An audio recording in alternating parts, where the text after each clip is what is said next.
All right, so it is Martin Luther King Jr. Day. So to celebrate this day, I wanted to talk about some of the books that I have in my home that I've used to share with my kids about different cultures and about kindness and accepting all of our differences and uniqueness in the world. So to start off, I'm going to share from a book from Anna Hibiscus series. And now there are 8 books in this series, and they are a beginning chapter book. They're not super easy, but they have pictures on about every page. I don't know if you can see this with the, there you go. And they're about a girl in Africa. She lives with her parents. Her father is from Africa, but her mother is from Canada, and her mother grew up as an only child.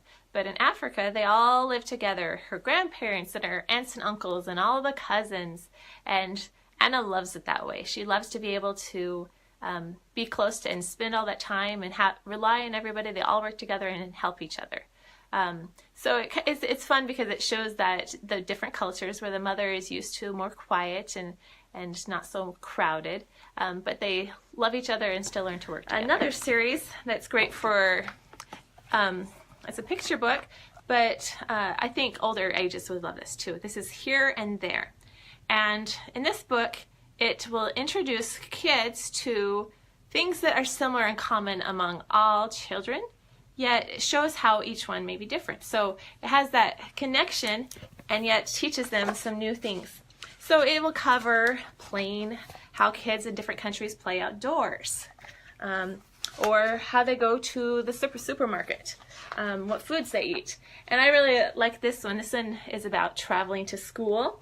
So it talks about kids going to school in buses or trains. Some of them walk. Even there's in France, in the Netherlands, they have this special bike bus where several kids and an adult ride it to school so they can get their exercise. I thought that was fun to learn about. Another book in our series, and this one is brand new, is What a Wonderful Word. And it is a collection of untranslatable words from around the world. So I wanted to share a couple of these.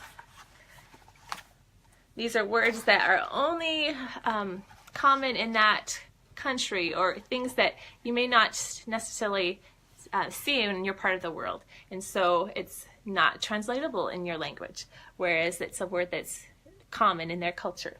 So glückenvidder, I don't know if I said that right, but it's from Iceland. It's an Icelandic word. It means that weather that looks beautiful while you're inside, but is much too cold when you step outside. And then there are some fun facts about the country and about the word. So you learn a whole bunch from this fun book. This word literally means window weather because it is best enjoyed inside the house. All the window weather has created a nation of writers and bookworms.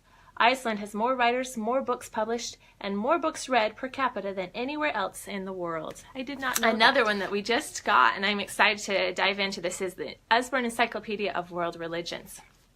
So this is full of all different religions. Some I probably have never even heard of.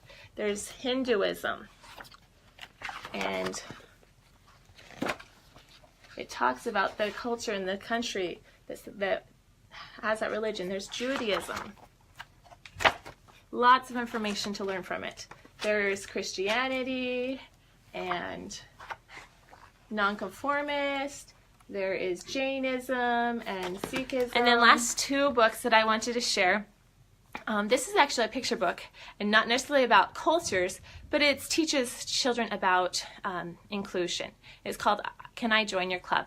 And it starts with Duck, who he wants to be a member of a club. So he goes to Lion's Club and asks if he can be in the club. And Lion asks him, can you roar like I can?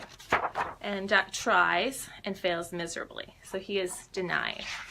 So he goes to Snake's Club and is not accepted. And he tries out in Elephant's Club, and the same thing happens. He just can't meet their specific requirements.